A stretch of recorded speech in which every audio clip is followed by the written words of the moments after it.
Hi, I'm Louisa Sidrabat, a liquidator and bankruptcy trustee. So, some mainstream media news is reporting that maybe 1 in 10 businesses in Australia might need a close because of the economic fallout from COVID-19. This is a very high number. It's 10% of all businesses in Australia, they're saying.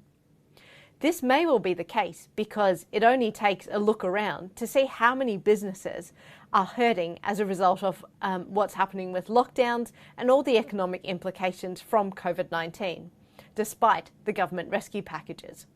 And it is known that at some stage the government rescue packages will wind back and end. So, how do you know if you're the 1 in 10? If you're the one that has to fold your business, maybe liquidate it, and walk away? So here are a few signs. If you are struggling with your payments and cannot make all of your payments when they're due to be made, this is probably the main sign that you might need to fold the business and walk away from it. It might not be able to continue to operate anymore. What does that look like though, to not be able to pay all of your payments?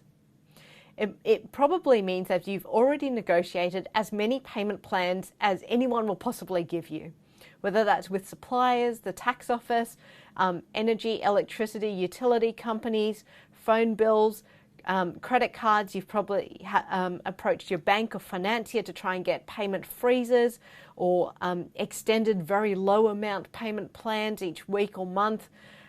You might have tried payment plans, you might have missed a few payments, you might have had to ring them back and try and renegotiate some payment plans for lower amounts over longer periods. You might have tried getting further loans and been knocked back for loans or further finance, or you don't want to get any further finance because you're not sure how you're going to pay it back. You might be just hoping each day that there's enough sales or revenue coming in that day to make the payments that are long overdue, but you know today's the very last day before the supplier takes some sort of consequence or somebody proceeds with something legally against you. You might not want to open the mail anymore because it's just bills and overdue reminders, and you already know the amounts are overdue. You don't need to be told again, but now it's legal letters, debt collector letters. You might not like to pick up the phone unless you know the caller because anyone else is probably a debt collector or somebody trying to collect money. You might avoid returning calls to suppliers who you owe money to. You might be very stressed. You're usually doing what I call the financial juggle, to take whatever little amount is coming in that day or has come in that day. It's like, okay, how do you split this off again to all the different people who your company owes money to? So if you're in that kind of situation, I highly recommend speaking to a liquidator. And I don't just say that because I'm a liquidator. It's because it's the right thing to do to find out all the information that you need in order to make a good business decision at this point. Because like everything else in business, this is a business decision best made when you are equipped with as much knowledge as possible about the decision.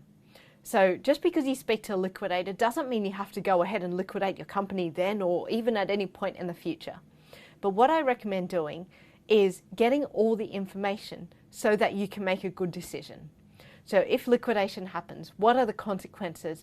Do any of the debts need to still be paid by you? Do they get wiped out? Can they chase you? Can legal proceedings continue or must they stop? What happens to this particular asset? What happens to the vehicle that's financed? What happens to your plant and equipment? So to find out all the information, because you're a business person, you know how to make business decisions, and this is another business decision. So get equipped with all the information you need to make the best decision possible in the circumstances.